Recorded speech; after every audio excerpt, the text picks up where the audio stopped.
What's up? It's me, Renalyn. Ang video na ito ay tungkol sa kung paano may paparamdam ang pagmamahal mo sa inyong magulang.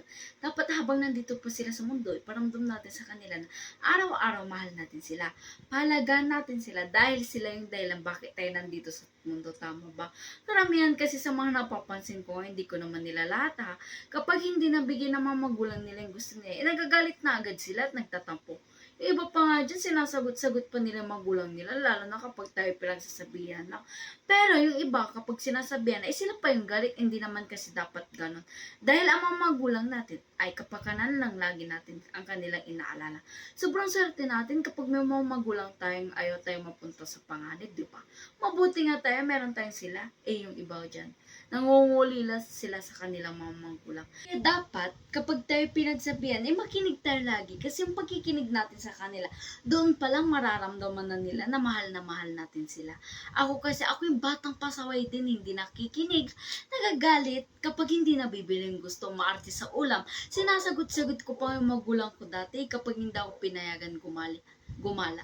Kahit mali ako, pinipilit ko pa din na ako ay tama at mali sila.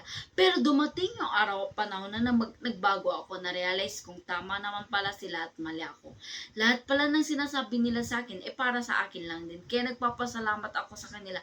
Kasi kung hindi dahil sa kanila, hindi ako naging mabuting anak at tao. Kung ano mo yung ugali ko ngayon na nakikita nyo dahil sa mga magulang ko yun, tinuruan ako kung paano maging mabuting tao. Sana wag natin pagdamutan ang ating mga magulang. Kahit tayo ay may pamilya na, wag natin pagdamutan ang mga magulang natin dahil maling-mali yun. Alagaan pa din natin sila kahit may kanya-kanya na tayong pamilya. Yung iba kasi kapag may pamilya na, nakakalimutan na nila ang kanilang mga magulang, di man lang nila maabutan ng pera, pambili ng mga pagkain nila. Sabi nga nila, kayang tiisin ng anak ang magulang niya, pero ang magulang ay hindi kayang tiisin ang anak. Tama ba? Ang video na ito ay sariling opinion ko lamang. Sana marami kayong natutunan. At sana manood pa kayo sa susunod na vlog ko. Hanggang dito lamang po. Maraming thank you. God bless. Mag-iingat kayo lagi mga boy. Bye!